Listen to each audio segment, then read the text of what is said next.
Good morning, everyone. Today is another edition of a third, fourth listen to the experts. Who remembers? Anyway, wanted to talk to you about Grievance studies, also known as Sokal Hoax Squared or the new Sokal Hoax. For those of you who don't know, the Sokal Hoax,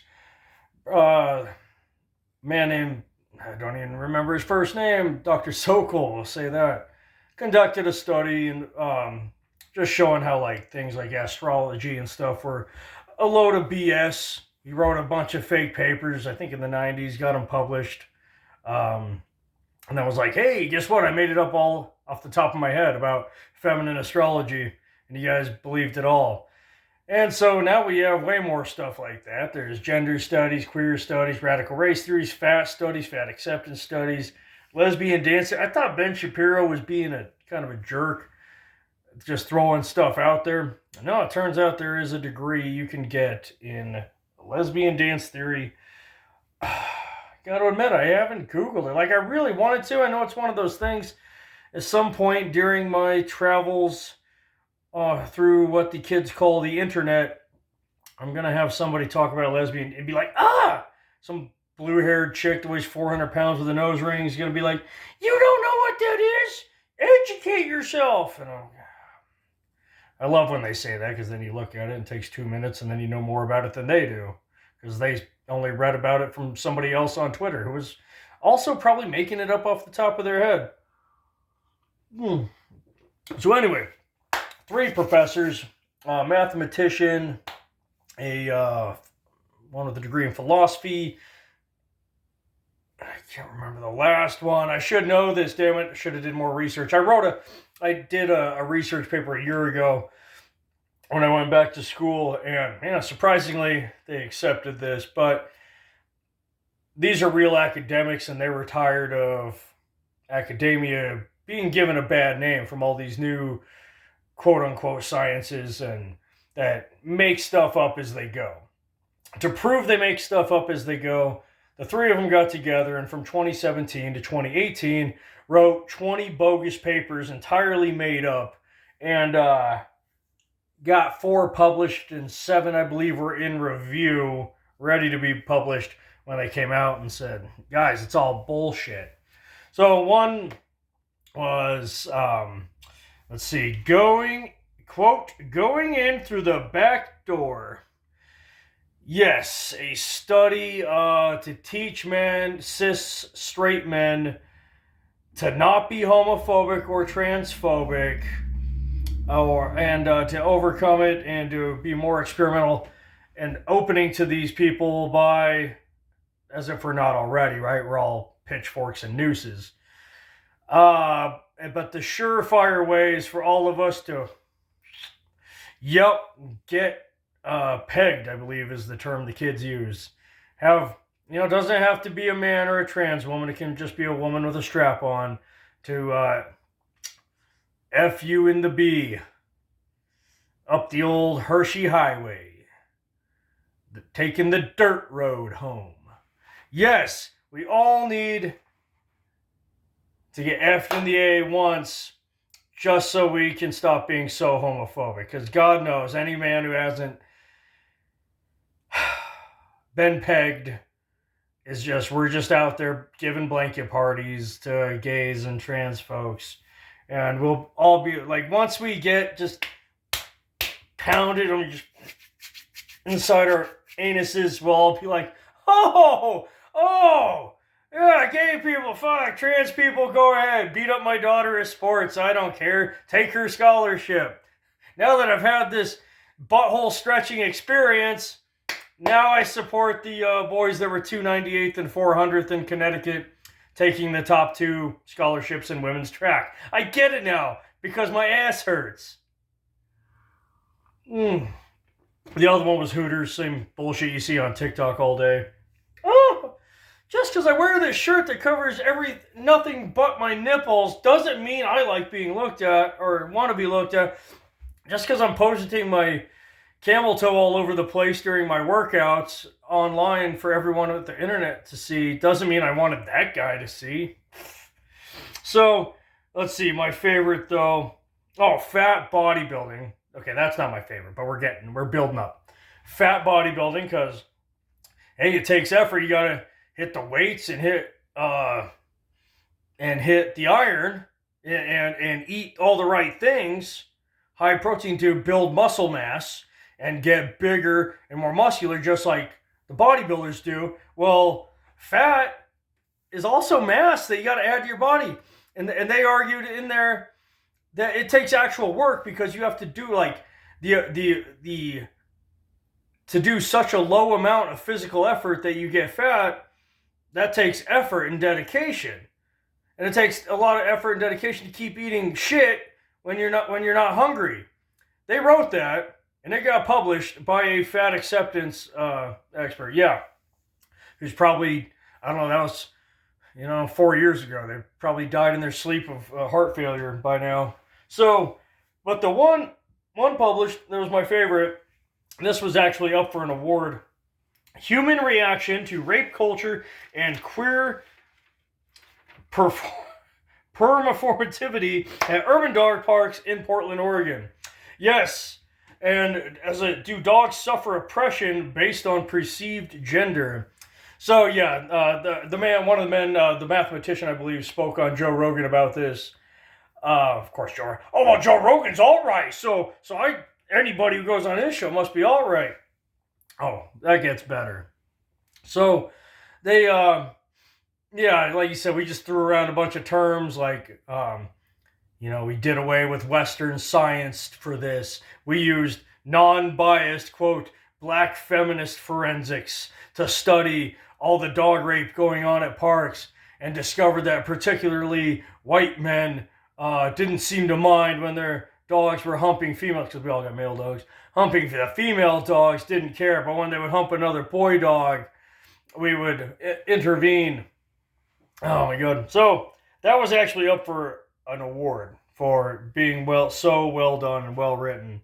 So it did have its downsides, of course. Conservatives love this because conservatives also, especially the ones that are sponsored by billionaire oil companies, also love to defend the people who pollute our earth.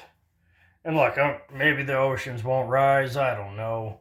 But I like Bill O'Reilly. That guy's a Shiite Republican.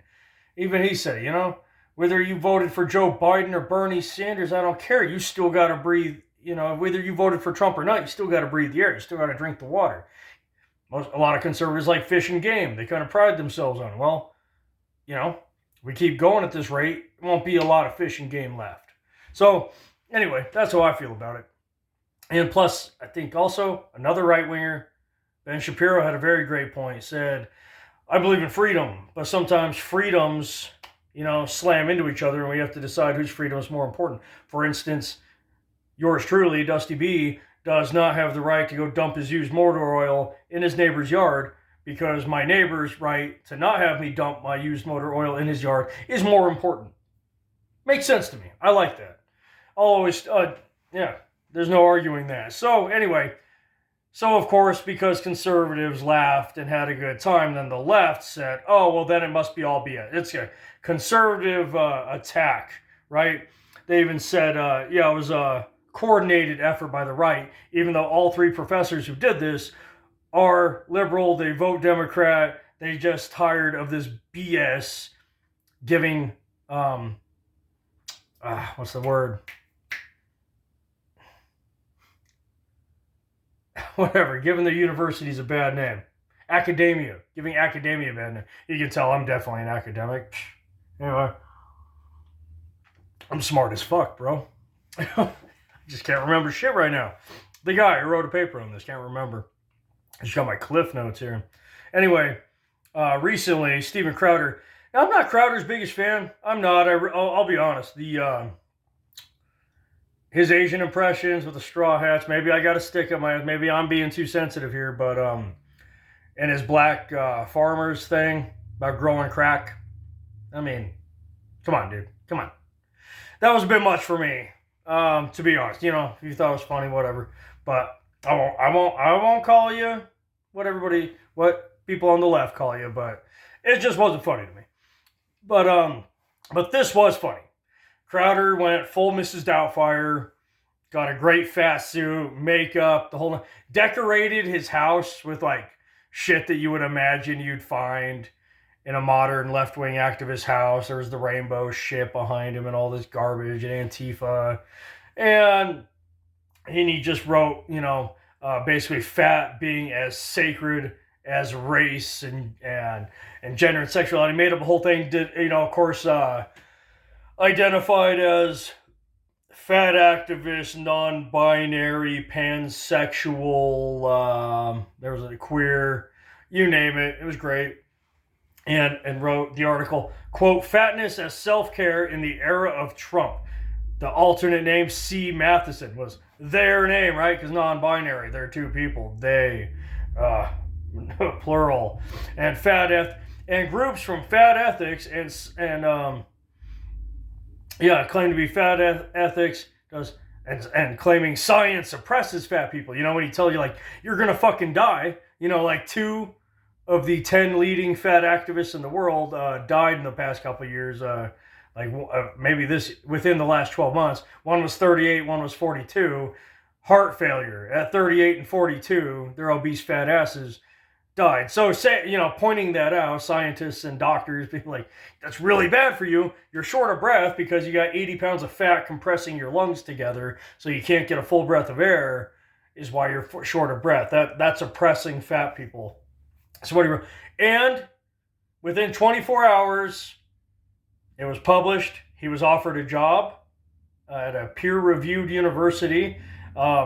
His own article was being cited. That's where, in case any of you have never had to write a paper for college, that's like when I was writing the Sokal hoax. Every time I quoted somebody or would reference something, I had to write down the page number and the name of the professor, the name of the article, and oh my God, it is painstaking. It is ridiculous. You'll have the top half of your page will be what you wrote and studied, and the bottom half will be all the freaking people you cited. It's so annoying, but you have to do it for legal reasons.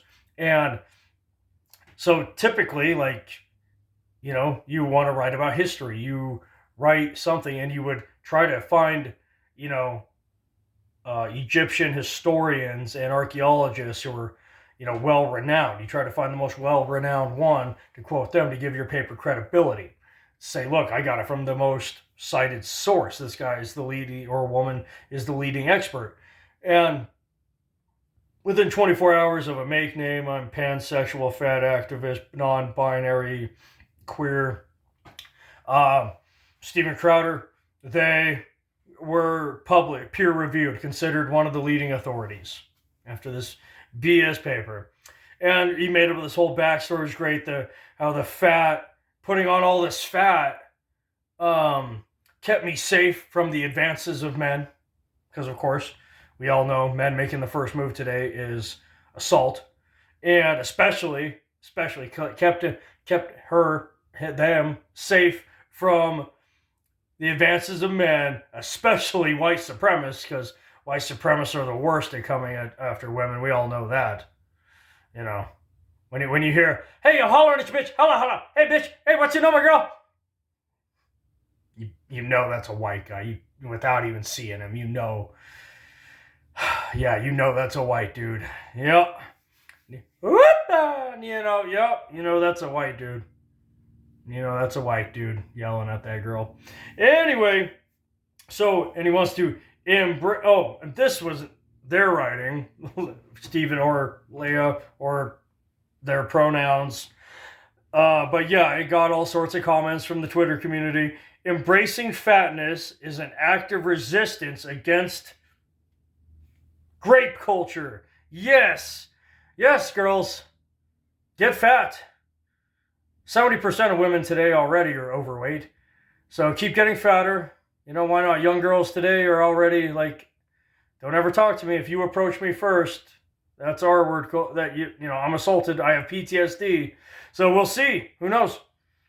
Maybe we'll see that 70% go up to 90%. It won't surprise me. More and more people are ordering their stuff online already. instead of walking in the store even. So we're going to see where this is going to go, yeah. Hey, girls, you want guys to stop asking you out? Have you tried putting on 300 pounds? Look at Lizzo. She didn't have $1 million, yo. She would never get laid. Ever. Ever. But, hey, so if you want that guy, if you want that ladies, hey, there's your solution. Guys will stop hitting on you if you put on 300 pounds, according to the Fat Studies major. Anyway, guys, I'm going to put actually the links to gender grievances, and I hope it's okay.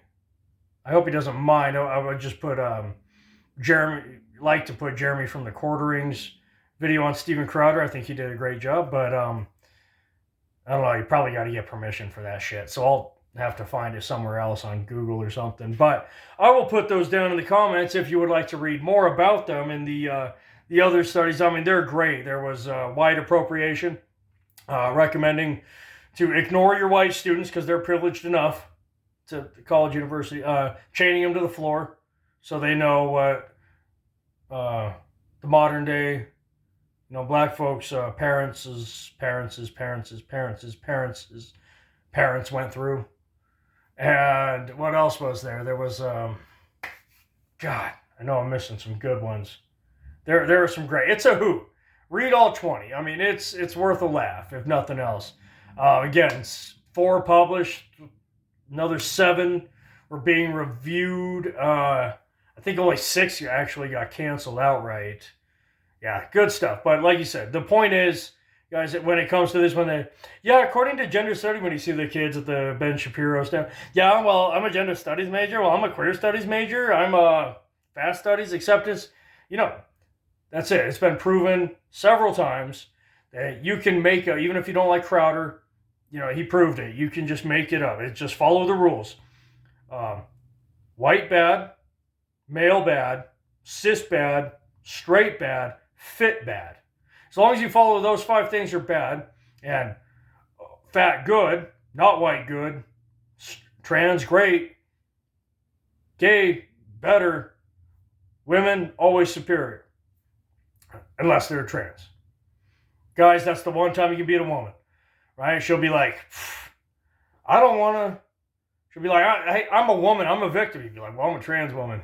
Boom! Shut you down. I get all the victim points here. Boom! And if she says, whatever white boy you say, light skin, but actually my parents are from Cuba. I don't know. Whatever. But you get the point. That is academia today. Listen to the experts, guys. Listen to the experts. Well, this is what the experts are doing. They're taking and publishing articles that other people randomly make up anytime they want and making the science up as they go. They're literally writing this textbook, the next chapter, as they go. And there's people with degrees in this who are going to be next year's experts. So, anyway, I'm going to leave you on that depressing ass note. Do what I do. And slip into something more comfortable. Like a fucking coma.